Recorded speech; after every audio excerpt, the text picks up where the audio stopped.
Astos. Ačiū. Ačiū, Irenai. Dabar mes turime keletą klausimų gautų internetu ir bandysim galbūt atsakyti juos.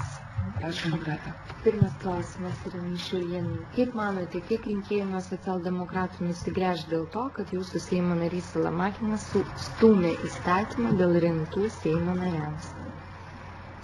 Aš norėčiau gerbiamus rinkėjus patikinti, kad ne Salamakinas stūmė šitą įstatymą dėl rentų, o tiesiog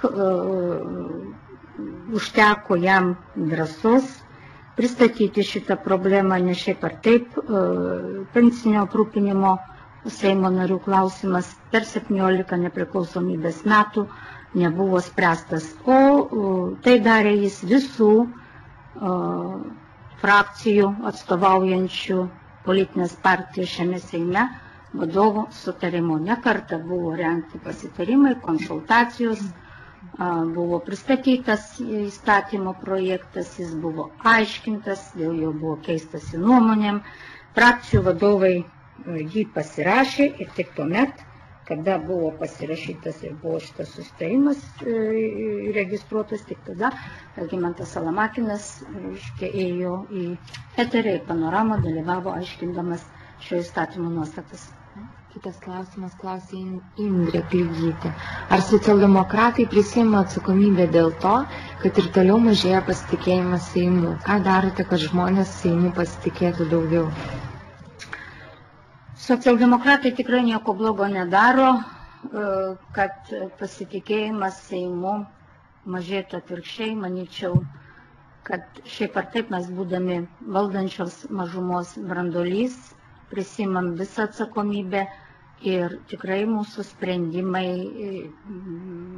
todėl kad ir kaip politinė partija turėdami didžiausią politinį patyrimą ir parlamentinės veiklos metais taip pat įgytą patyrimą ir žinodami mūsų visuomenės reakciją, kuom gyvena, ko tikisi visuomenė, tikrai stengiamės nepriimti tokių sprendimų, kurie neigiamai arba mes patys kažkaip diskredituotumėm parlamentarų vardą ir šitos institucijos vardą. Tėtis iš Kauno klausia. Ponia Irena, kodėl klausimas dėl rentų Seimo nariams nebuvo diskutuojamas mūsų partijos viduje? Juk partija ne tik Seimo nariai. Šitas klausimas jis buvo diskutuotas partijos valdyboje. Mes turėsim pirmadienį dar prezidiumą. Kaip žinom, sprendimas šio klausimu nėra priimtas. Ir taip, kad jeigu kalbėti apie rentas prie šito klausimo, jeigu bus visų frakcijų sutarimas ir sprendimas, matyt bus grįžta ir tas variantas, dėl kurio po svarstymų ir apsispręsta, bus tobulintinas. Žurnalistas Artūras klausia, tai kokį pažymį už šitą sesiją savo pasirašytumėte savo frakcijai? Šiai frakcijai aš parašyčiau 7 10 sistemoje. Dar vienas klausimas. Ponia Irena, kaip Jūs prognozuojate, ar kitą sesiją po atostogų Jūsų frakcija dar didės, kaip kad šią kadenciją buvo? Gali nutikti. Aš manau, kad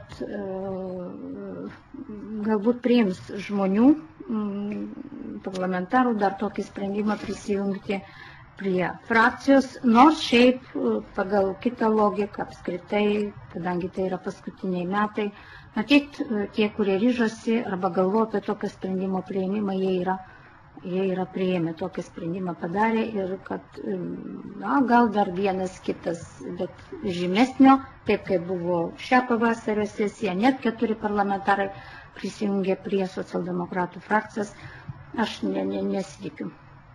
Ir paskutinis klausimas. Tomas Noreika klausia, ar Seimo narys Ščiapas jau perėjo į Socdemų partiją ar dar ne?